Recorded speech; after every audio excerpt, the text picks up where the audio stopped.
Patricia Altschul, that's right. We have the Grand Dame, the matriarch of Southern Charm here with us today. This From the Vault series has it has legs actually. So everyone seemed to love. Who did we have from the vault? We had Juicy Joe, Kathryn Dennis, Claudia Jordan, Jackie Goldschneider. Well, today we have a From the Vault, Patricia Altschul. Never, and I mean never before heard chat with Patricia Altschul. Never before heard. The only people that have heard this are me and Patricia and maybe Whitney, because he was in the room. He was coming and going in the house. I mean, Whitney's got to do what he's got to do. Other than me and Patricia, and probably Whitney, no one has heard this chat. This was recorded not even so long ago, but at a prior time before her beloved butler passed away, Michael. So, RIP Michael. He was such a huge part of the show. We talk about that. We talk about Kathyrn. We talk about Cameran Eubanks. Anyone want Cam back as much as I do?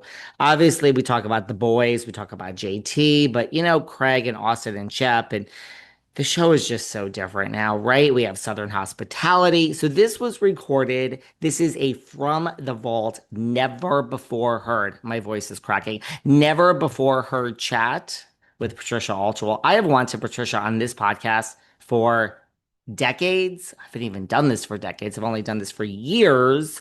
I think I've wanted her on the podcast for about 6 years since my second episode. So we are continuing this. Seems to be a hit. This From the Vault. This is never before been heard. A chat with Patricia Altschul recorded at a prior time. So kick back, relax, and enjoy this chat with, I think, the best cast member of Southern Charm, Miss Patricia Altschul. Trying to get Thomas, Yeah. Oh, this would be a perfect place to get married. Oh, I'd love that ring. I mean, she was incessantly hinting about, him making a commitment. The worst thing you can do. And you really think that if Paige kind of hinted that she was ready to get married, you think Craig would truly walk down the aisle tomorrow? I do. Literally. What do you think it is? Because, we've seen Craig over 9 seasons, right? Like he's had his share of women. Like, what do you think it is about Paige that just has landed Craig? Like, why her? Well, when you think about it, he was the same way with Naomie. I think I think monogamy suits him. He's not a cheater. He's not a player. He doesn't really like to date. And he's happiest when he's in a relationship. And Paige is lovely.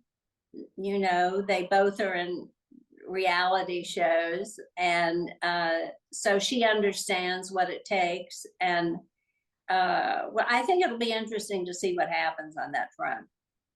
Do you think they'll make it? The long distance keeps coming up. She doesn't seem to be moving there. I don't know if he'll ever move to New York. Like, do you think they're going to make it? I really don't know. I think it's going to be interesting this next year. I think it'll either make it or break it this coming year. And a lot of times I think, couples that maybe do have long distance, if you truly are living together in the same place, that does change the dynamic sometimes. Yeah, I don't know. I really don't know. Can you relate to Paige? I mean, you lived in New York, a good, she's a New Yorker. I'm a New Yorker. I have to drink water. I get it. I swear. When I'm in New York, everyone's sick around me. Here in LA, everyone's sick. I can't even blame it on the weather. It's just something is going on out there. I talked to my friend in London. Everybody's sick in London. I mean, I don't know. I just don't know. But yeah. What did you ask me? Well, you lived in New York. One of your ex-husbands was a New Yorker. You had life in New York. Can you relate to Paige? Because you're a New Yorker, she's a New Yorker. Well, when I lived in New York, it was kind of the golden age. And now I don't know that I'm happy I sold everything I owned in New York because the taxes are higher than ever. It's much more dangerous now. crime is at the highest point, and I think maybe LA and New York have the highest taxes, and it's something that many of us are concerned about. I had a house across from Rupert Murdoch on Center Island, and one day Rupert said to me, "Do you know we're paying the highest taxes of anybody in this country?" He said, "I'm going to sell." And I thought, if Rupert Murdoch is going to sell and concerned about taxes, maybe now is the time to divest myself of everything and move. And that's what I did. And he did too. That's And I'm smart. glad I did, because, you know, I have friends that are trying to get rid of big apartments and are having a hard time. Do you think that Taylor, you know, because Shep is working on himself, you know, on the show, do you think that Taylor is still in love with Shep? And if he does work on himself and decides, you know, listen, I'm finally ready to settle down, do you think they could have another chance? Not really. I think the time has passed. I know he's moved on. About, gosh, how many months ago, he came here with a beautiful young lady. And no, I don't think so. I wouldn't know everybody. I watch What Happens Live last night, and everybody thought, oh yeah, they're going to get married. No, I don't think so. Because like at the season 9 reunion, you had moments where he was so, you know, it seemed like she was caring for him and he was caring for her, and your mind starts to wander, right? Not mine. I know him too well. Is there any, I mean, is Charleston really that small? Like you said, there's so many colleges, but like this group, they're so incestuous. I mean, aren't there so many people that these friend group can sleep with outside of each other? Yes, and they do. I said that really for effect, because I mean, they date outside the friend group too. I just think that, and maybe I shouldn't say this, but I think in some cases, for convenience sake, it's kind of a ready-made storyline, and why not? I mean, I don't know that this is true. I'm just saying it, you know, for what it's worth. But yeah, absolutely. And talking about Paige in New York and Charleston, I mean, New York is not what it used to be.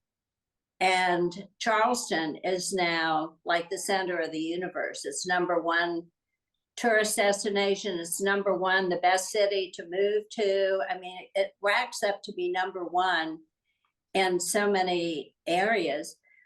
Excuse me. And when I sold everything in 2008 and moved down here, all my New York friends said, "Oh my God, you're going to go down there with all those rednecks and live in the sticks."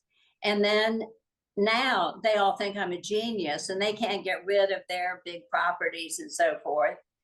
So I don't know. To me, it would be a bigger sacrifice to have to now move to New York than it would be for Paige to move down here, because what she does, I think, can be done long distance. And although we don't have, it's not the fashion empire, that's for sure, but it's an hour and 20-minute flight to New York.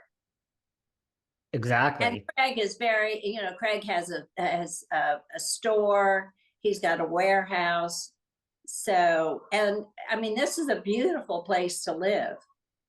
And if you're going to have children, my late husband had 5 children, and he said, raising children in New York, you have to have a big country estate.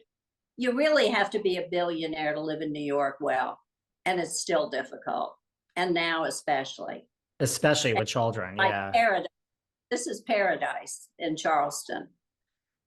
Do you think Have Paige you ever will? been? Yes. I mean, listen, it's lovely, right? It's really lovely. I mean, I have a house in the Hamptons too. I spend so much more time out there now. So yeah, I mean, look, I still have an apartment in New York, but you do, as you get older, you start to like, I think I love having an apartment in New York now because I also have one in LA and the Hamptons. And so I'm not there full time. If I were in New York full time now, I would be miserable. And I felt very sorry for those people during COVID that just had like a 1-bedroom apartment in New York. But yeah, but with children, you want to make it as easy on yourself as possible. And Craig wants a family. So it's much easier to do it here than it would be in New York. So you think Paige will end up moving there? We'll see. We will see. I mean, you really need to write another book on advice. You give such great advice. You know, you've given the guys such great advice all these seasons. You've given a lot of the women great advice. Your advice is great, Patricia. Well, it's funny you should mention that because Taylor Swift just wrote a book for Simon and Schuster, and her agent just made a proposal to me to write another book. So I am going to write another book, and I'm going to give advice on many different areas that have served me well over the years. So yeah, I'm writing another book. And Taylor Swift's agent reached out and said, hey.